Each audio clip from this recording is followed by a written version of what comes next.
morning students. আশা কৰি তোমালোক ভালে কুশলে আছা।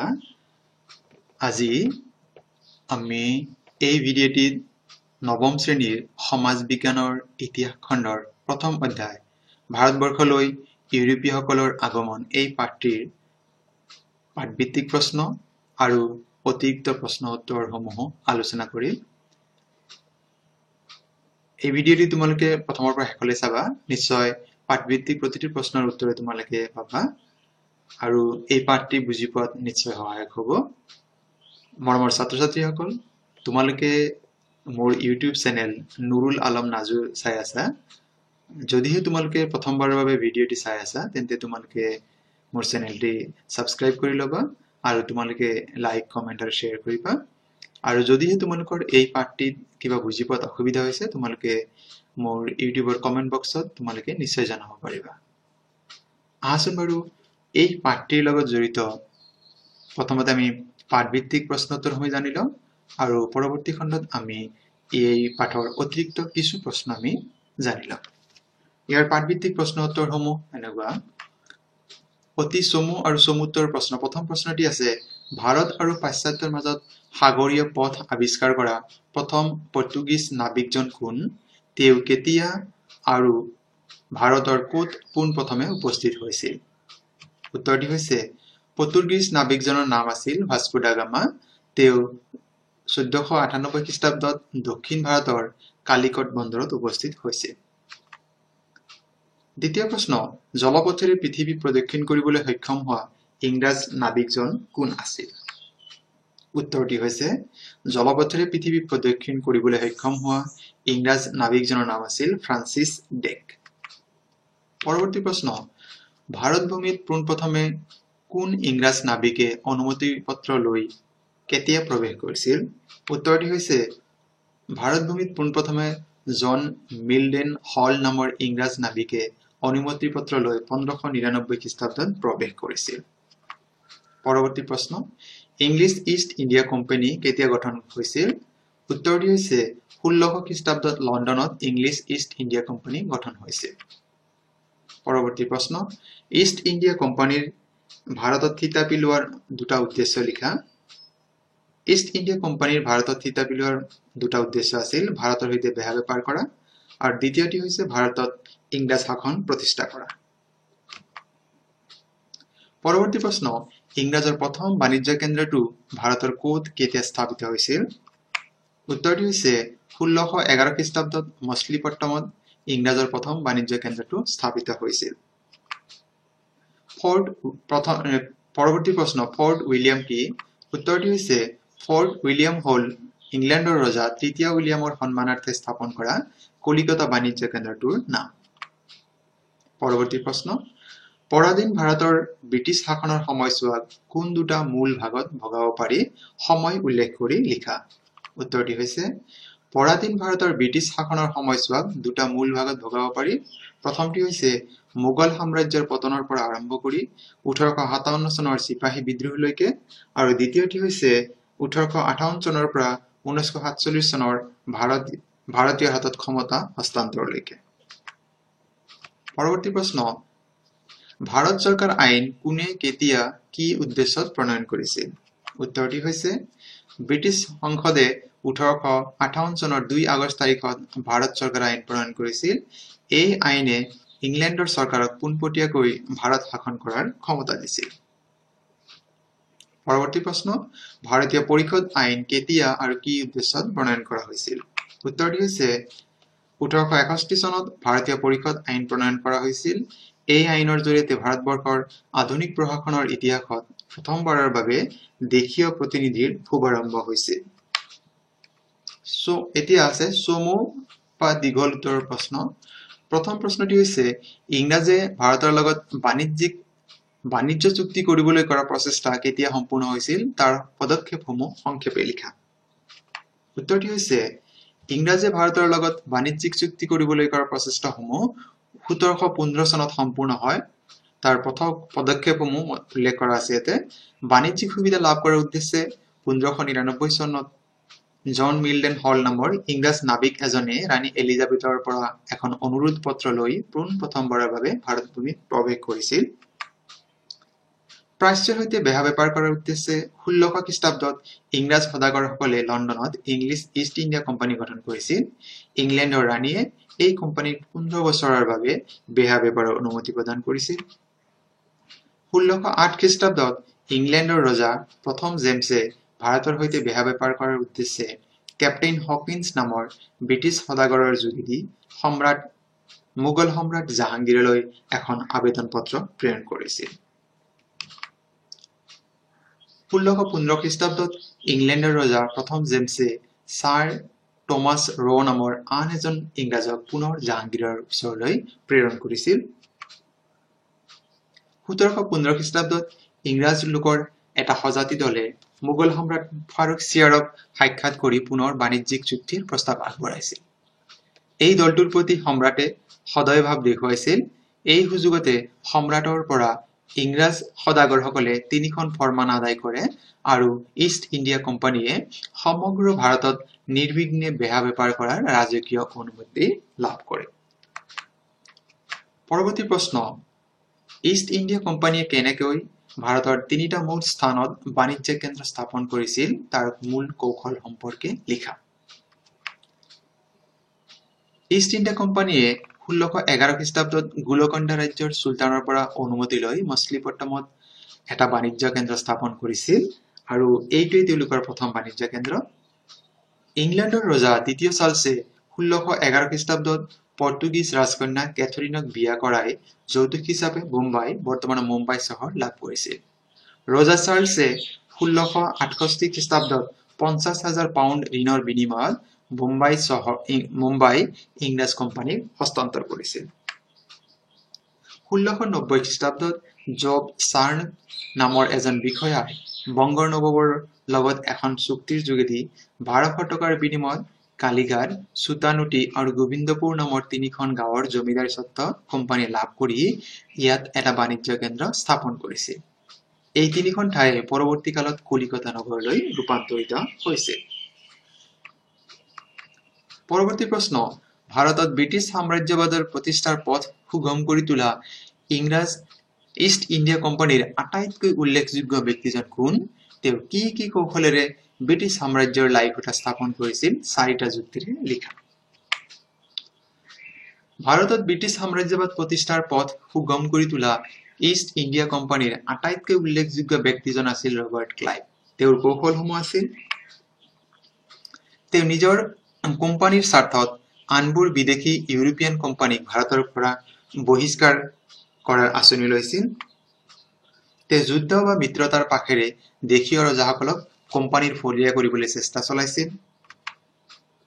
কোম্পানীৰ সৈতে মিত্ৰতা স্থাপন কৰি বংগৰ নবাব, হায়দৰাবাদৰ নিজাম আদিয়ে প্ৰত্যেকেই নিজৰ নিজৰ কৰ্তৃত্ব বিসৰ্জন দিবলগীয়া হৈছিল।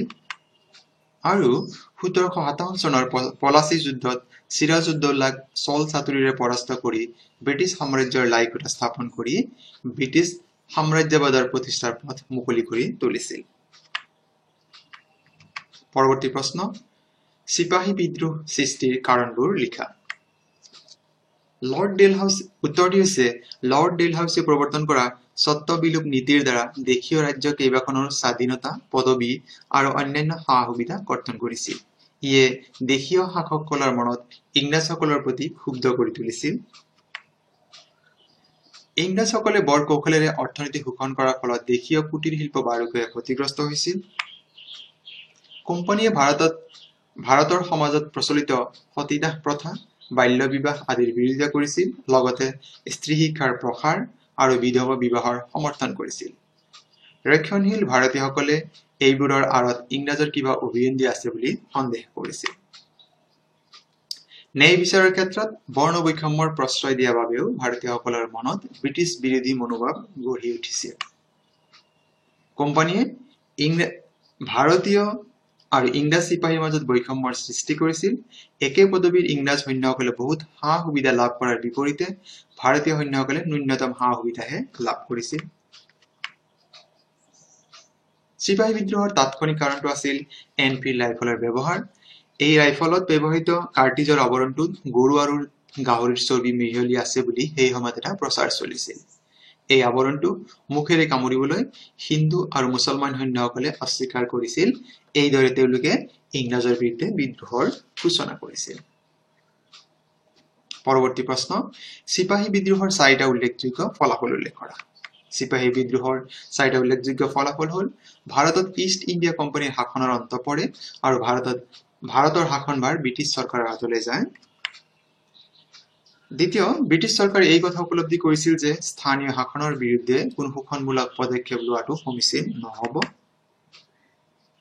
তৃতীয়, সেনাবাহিনীত ইংৰাজ সৈন্যৰ সংখ্যা বৃদ্ধি কৰিছিল। আৰু পৰৱৰ্তী, মহাৰাণীৰ ঘোষণাপত্ৰৰ জৰিয়তে ইংৰাজ চৰকাৰে ভাৰতত নতুনকৈ ৰাজ্য বিস্তাৰ নকৰে বুলি ঘোষণা কৰিছিল। পৰৱৰ্তী প্ৰশ্ন, ভাৰত চৰকাৰ আইনৰ জৰিয়তে হোৱা 4টা প্ৰশাসনীয় পৰিৱৰ্তন উল্লেখ কৰা। প্ৰথমটি হৈছে, এই আইনে ইংলেণ্ডৰ চৰকাৰক পোনপটীয়াকৈ ভাৰত শাসন কৰাৰ ক্ষমতা দিছিল। দ্বিতীয়তে, এই আইনে ভাইচৰয় আৰু গভৰ্ণৰজনক নিযুক্তি দিয়াৰ ক্ষমতা ইংৰাজ চৰকাৰৰ হাতত ন্যস্ত কৰাৰ লগতে কোম্পানীৰ সামৰিক বাহিনীক ব্ৰিটিছ চৰকাৰৰ তলতীয়া কৰিছিল। ভাৰত সচিব আৰু ভাৰতত ব্ৰিটিছ চৰকাৰৰ সকলো আমোলা কৰ্মচাৰীৰ বেতন, ভাত্তা আদি ভাৰতৰ পৰা সংগৃহীত ৰাজহৰ যোগেদি দিয়াৰ ব্যৱস্থা কৰিছিল। আৰু ইংৰাজে স্বত্ববিলোপ নীতি পৰিহাৰ কৰি আৰু দেশীয় ৰাজনবৰ্গৰ প্ৰতি উদাৰ মনোভাৱ পোষণ কৰি ভাৰতবৰ্ষত ইংৰাজ শক্তিয়ে ভৱিষ্যতে ৰাজ্য বিস্তাৰ নকৰাৰ আশ্বাস প্ৰদান কৰিছিল। পৰৱৰ্তী প্ৰশ্ন, লৰ্ড কেনিঙৰ 2টা প্ৰধান সংস্কাৰৰ বিষয়ে লিখা। উত্তৰটি হৈছে, লৰ্ড কেনিঙে বিভিন্ন জাতি আৰু ধৰ্মাৱলম্বী সৈনিকক একগোট কৰি এটা মিশ্ৰিত ভাৰতীয় সেনাবাহিনীৰ গোট গঠন কৰিছিল। আৰু পৰৱৰ্তী, শিক্ষা ব্যৱস্থাটোৰ উন্নতিৰ বাবে উদৰ শিক্ষা আঁচনিখন ভাৰতত প্ৰৱৰ্তন কৰি প্ৰত্যেক প্ৰদেশতে এজন সচিবৰ তলত শিক্ষা বিভাগ এটা মুকলি কৰিছিল। পৰৱৰ্তী প্ৰশ্ন, ভাৰতীয় পৰিষদ আইনৰ 2টা গুণ আৰু 2টা দোষ লিখা। ভাৰতীয় পৰিষদ আইনৰ 2টা গুণ, এই আইনে ক্ষমতাৰ বিকেন্দ্ৰীকৰণৰ পদ্ধতিৰ আধাৰত কেন্দ্ৰীয় আৰু প্ৰদেশ বিধানমণ্ডলবোৰক বিধায়িনী ক্ষমতা ভগাই দিছিল। ভাৰতীয়ক পোনপ্ৰথমবাৰৰ বাবে বিধানমণ্ডল সদস্য পদ দি ভাৰতত প্ৰতিনিধিত্বমূলক চৰকাৰ গঠনৰ সাজটো তৈয়াৰ কৰিছিল। ভাৰতীয় পৰিষদ আইনৰ 2টা দোষ, প্ৰথমটি, এইখন আইনে নৱগঠিত প্ৰাদেশিক বিধান পৰিষদসমূহক নিজাকৈ কিছু আইনী ক্ষমতা দিছিল যদিও এই ক্ষমতা আছিল নামমাত্ৰহে। আৰু দ্বিতীয়টি হৈছে, গভৰ্ণৰ জেনেৰেলে প্ৰাদেশিক বিধান পৰিষদসমূহৰ সৈতে কোনো সম্পৰ্ক ৰক্ষা নকৰাকৈয়ে যিকোনো ধৰণৰ ক্ষমতা প্ৰয়োগ কৰিব পাৰিছিল। পৰৱৰ্তী প্ৰশ্ন, ইংৰাজৰ সময়ত স্থানীয় স্বায়ত্ত শাসনৰ জৰিয়তে হোৱা পৰিৱৰ্তনসমূহ আলোচনা কৰা। উত্তৰটি হৈছে, ভাইচৰয় লৰ্ড মেয়ৰ বিত্তীয় বিকেন্দ্ৰীকৰণৰ আঁত ধৰিয়ে লৰ্ড ৰিপনে ভাৰতবৰ্ষত স্থানীয় স্বায়ত্ত শাসনৰ ভেটিটো নিৰ্মাণ কৰিছিল। লৰ্ড ৰিপনে স্থানীয় স্বায়ত্ত শাসন ব্যৱস্থাত এনে এক পৰিৱৰ্তনৰ পোষকতা কৰিছিল য'ত প্ৰশাসনীয় দক্ষতা বৃদ্ধিৰ লগতে স্থানীয় শাসনক ৰাজনৈতিক শিক্ষাৰ এক মাধ্যম হিচাপে গ্ৰহণ কৰাৰ সুবিধা থাকে। দ্বিতীয়টি, প্ৰত্যেকটো মহকুমাত একোখনকৈ লোকেল বোৰ্ড বা আঞ্চলিক পৰিষদ গঠন কৰে। পৰৱৰ্তী, লৰ্ড ৰিপনে স্বায়ত্ত শাসনৰ প্ৰস্তাৱসমূহ সমগ্ৰ ভাৰতবৰ্ষতে কাৰ্যকৰী কৰিবলৈ নিৰ্দেশ দিছিল।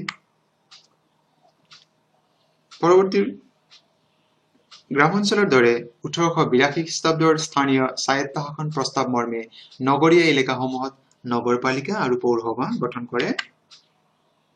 আৰু লৰ্ড ৰিপনে স্থানীয় স্বায়ত্ত শাসনৰ সংস্থাবোৰ জনসাধাৰণৰ নিৰ্বাচিত প্ৰতিনিধিৰ হাতত অৰ্পণ কৰাটো এটা নীতি হিচাপে গ্ৰহণ কৰিছিল। কিন্তু ইংৰাজ চৰকাৰে ৰিপনৰ উদ্দেশ্য কাৰ্যকৰী কৰাত বাধা আৰোপ কৰিছিল। পৰৱৰ্তী প্ৰশ্ন, অসামৰিক সেৱাত কেনেকৈ ভাৰতীয়সকল অন্তৰ্ভুক্ত হৈছিল, এই সেৱাৰ বিকাশ সম্পৰ্কে আলোচনা কৰা। শিক্ষিত ভাৰতীয়সকলৰ মনত লোকসেৱাৰ পদবীত অন্তৰ্ভুক্তিৰ ইচ্ছা প্ৰকাশ কৰাত 19বিংশ শতিকাৰ 70ৰ দশকৰ পৰা ভাৰতীয়সকলকো লোকসেৱাৰ পদবীত নিযুক্তি দিয়াৰ ব্যৱস্থা কৰা হৈছিল।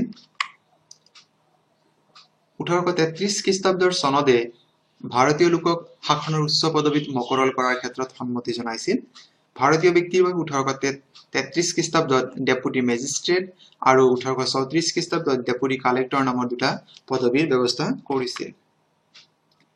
1853 খ্ৰীষ্টাব্দৰ চনদে লোকসেৱাৰ বাবে ভাৰতীয় লোককো প্ৰতিযোগিতামূলক পৰীক্ষাত অৱতীৰ্ণ হোৱাৰ অনুমতি দিছিল, কিন্তু এই পৰীক্ষা ইংলেণ্ডত অনুষ্ঠিত হোৱাৰ বাবে অতি সামান্য সংখ্যক ভাৰতীয়হে ইয়াত অৱতীৰ্ণ হ'ব পাৰিছিল। 1865 খ্ৰীষ্টাব্দলৈকে লোকসেৱা পৰীক্ষাত অৱতীৰ্ণ হোৱাৰ সৰ্বোচ্চ বয়স আছিল 22 বছৰ, কিন্তু 1864 চনত বয়সৰ এই সৰ্বোচ্চ সীমা 21 বছৰ কৰা হৈছিল। 1864 চনত প্ৰথমজন ভাৰতীয় সত্যেন্দ্ৰ নাথ ঠাকুৰে ভাৰতীয় লোকসেৱাৰ পদবী লাভ কৰিব পাৰিছিল। ভাইচৰয় লৰ্ড লিটনৰ কাৰ্যকালত ভাৰতীয় পৰীক্ষাৰ্থীৰ বয়স 21 বছৰৰ পৰা 19 বছৰ বয়সলৈ হ্ৰাস কৰা হৈছিল। লৰ্ড লিটনৰ কাৰ্যকালত ব্ৰিটিছ চৰকাৰে ভাৰতীয় লোকসেৱা সম্বন্ধীয় এখন বিধি তৈয়াৰ কৰিছিল। এই বিধি অনুসৰি যি এক ষষ্ঠাংশ লোকসেৱাৰ পদবী অংগীকাৰবদ্ধ ইংৰাজ ব্যক্তিৰ বাবে সংৰক্ষিত আছিল, সেই পদসমূহ স্থানীয় চৰকাৰৰ মনোনীত ভাৰতীয় লোকৰ দ্বাৰা পূৰণ কৰাৰ ব্যৱস্থা কৰা হৈছিল। আৰু মণ্টেগু চেমছফোৰ্ড প্ৰতিবেদনে ইংলেণ্ড আৰু ভাৰতত একেলগে লোকসেৱাৰ পৰীক্ষা অনুষ্ঠিত কৰাটো চৰকাৰৰ এটা ঘোষিত নীতি বুলি প্ৰকাশ কৰিছিল। 1923 চনত চৰকাৰে লি আয়োগ গঠন কৰিছিল। লি আয়োগে তাৎক্ষণিকভাৱে ভাৰতবৰ্ষত লোকসেৱা আয়োগ গঠনৰ প্ৰস্তাৱ আগবঢ়াইছিল। পৰৱৰ্তী প্ৰশ্ন, ব্ৰিটিছ অধীন ভাৰত আৰু স্বাধীন ভাৰতৰ অসামৰিক লোকসেৱা সম্পৰ্কে তিনিটা পাৰ্থক্য উল্লেখ কৰা। প্ৰথমটি হৈছে যে ব্ৰিটিছ অধীনৰ সময়ত ভাৰতত লোকসেৱা আয়োগৰ পৰীক্ষা লণ্ডনত অনুষ্ঠিত হৈছিল। সেই সময়ত অতি কম সংখ্যক ভাৰতীয়হে এই পৰীক্ষাত অৱতীৰ্ণ হ'ব পাৰিছিল। স্বাধীনতাৰ পিছত এই পৰীক্ষা ভাৰতত অনুষ্ঠিত হৈ আছে আৰু বৃহৎ সংখ্যক লোকে ইয়াত অংশগ্ৰহণ কৰাৰ সুবিধা লাভ কৰি আছে। তৃতীয় পাৰ্থক্য, ব্ৰিটিছৰ অধীনত ভাৰতীয় লোকসেৱাৰ এক ষষ্ঠাংশ পদ ইংৰাজ ব্যক্তিৰ কাৰণে সংৰক্ষিত আছিল, কিন্তু স্বাধীন ভাৰতত ইংৰাজৰ বাবে তেনে কোনো সংৰক্ষণৰ ব্যৱস্থা নাই। আৰু পৰৱৰ্তী পাৰ্থক্য, ব্ৰিটিছৰ অধীনত সৰ্বভাৰতীয় পৰ্যায়ত লোকসেৱাৰ পৰীক্ষা অনুষ্ঠিত হৈছিল, কিন্তু স্বাধীনতাৰ পিছত ভাৰতবৰ্ষত সৰ্বভাৰতীয় আৰু প্ৰাদেশিক উভয় পৰ্যায়ত পৰীক্ষা অনুষ্ঠিত কৰা হৈছে। এতিয়া আমি আলোচনা কৰো অতিৰিক্ত দৰকাৰী প্ৰশ্নোত্তৰসমূহ। প্ৰথম প্ৰশ্নটি হৈছে কোন চনত চিপাহী বিদ্ৰোহ সংঘটিত হৈছিল? উত্তৰটি হৈছে 1857 চনত। দ্বিতীয় দিয়া আছে কোন চনত পলাচীৰ যুদ্ধ হৈছিল? উত্তৰটি হৈছে 1757 চনত। তৃতীয় প্ৰশ্ন, পৰ্তুগীজ নাবিক ভাস্কো দা গামা কোন চনত সমুদ্ৰ পথেৰে ভাৰতবৰ্ষত উপস্থিত হৈছিল? উত্তৰটি হৈছে 1498 চনত। পৰৱৰ্তী প্ৰশ্ন, মোগল সম্ৰাট ফাৰুক চিকিৎসা কৰা ইংৰাজ চিকিৎসকজনৰ নাম কি আছিল? উত্তৰ ডক্টৰ হেমিল্টন। প্ৰশ্ন, ব্ৰিটিছ সংসদে ভাৰতীয় পৰিষদ আইন কেতিয়া বা কোন চনত প্ৰণয়ন কৰিছিল? উত্তৰটি হৈছে 1861 চনত। পৰৱৰ্তী প্ৰশ্ন, পলাচীৰ যুদ্ধ কাৰ কাৰ মাজত অনুষ্ঠিত হৈছিল আৰু এই যুদ্ধত কোনে জয়লাভ কৰিছিল? উত্তৰটি হৈছে পলাচীৰ যুদ্ধ ইষ্ট ইণ্ডিয়া কোম্পানী আৰু বংগৰ নবাব চিৰাজউদ্দৌলাৰ মাজত হৈছিল আৰু এই যুদ্ধত ইষ্ট ইণ্ডিয়া কোম্পানীয়ে জয়লাভ কৰিছিল। পৰৱৰ্তী প্ৰশ্ন, কোনজন ব্যক্তিৰ কাৰ্যকালত ইষ্ট ইণ্ডিয়া কোম্পানী ভাৰতৰ একমাত্ৰ শক্তিৰূপে পৰিগণিত হৈছিল? উত্তৰটি হৈছে ৱাৰেন হেষ্টিংছৰ কাৰ্যকালত। পৰৱৰ্তী প্ৰশ্ন, 1487 খ্ৰীষ্টাব্দত কোনজন পৰ্তুগীজ নাবিকে আফ্ৰিকা মহাদেশৰ উত্তমাখা অন্তৰীপত উপস্থিত হৈছিল? উত্তৰটি হৈছে বাৰ্থলোমিউ ডিয়াজ নামৰ পৰ্তুগীজ নাবিকজনে। মোৰ পৰৱৰ্তী এটি ভিডিঅ' মই ইতিমধ্যে প্ৰস্তুত কৰি ৰাখিছো। পৰৱৰ্তী ভিডিঅ'টো বিষয় হৈছে ইকনমিক্স ক্লাছ 9ৰ অৰ্থবিজ্ঞান খণ্ডৰ ইকনমিক্স খণ্ডৰ প্ৰথম যিটো চেপ্টাৰ আছে অৰ্থনীতিৰ মৌলিক ধাৰণাসমূহ। এই ভিডিঅ'টো পাঠভিত্তিক প্ৰশ্নৰ লগতে অতিৰিক্ত দৰকাৰী প্ৰশ্নোত্তৰসমূহ থাকিব। লগতে মোৰ পূৰ্বৰ যিটো ভিডিঅ' আছিল, এই ভিডিঅ'ৰ আগৰ যিটো ভিডিঅ' মই আপলোড কৰিছিলো সেইটো আছিল সমাজ বিজ্ঞানৰে ৰাজনীতি বিজ্ঞান খণ্ডৰ প্ৰথম যিটো পাঠ ভাৰতৰ ৰাজনৈতিক দল, পাঠভিত্তিক প্ৰশ্নোত্তৰ লগতে অতিৰিক্ত দৰকাৰী প্ৰশ্নোত্তৰসমূহ তাত দিয়া আছিল। মৰমৰ ছাত্ৰ ছাত্ৰীসকল, তোমালোকে পূৰ্বৰ যিটো ভিডিঅ' ইতিমধ্যে সেইটো তোমালোকে মোৰ ইউটিউব চেনেলত চাব পাৰিবা আৰু পৰৱৰ্তী ভিডিঅ'ৰ কাৰণে তোমালোকে অপেক্ষা কৰিবা অতি সোনকালে মই এই ভিডিঅ'টো আপলোড কৰিম আৰু মৰমৰ ছাত্ৰ-ছাত্ৰীসকল মোৰ চেনেলটি সাবস্ক্ৰাইব কৰিবলৈ নাপাহৰিবা আৰু ভিডিঅ'টি সম্পূৰ্ণভাৱে চোৱাৰ বাবে তোমালোকলৈ অশেষ ধন্যবাদ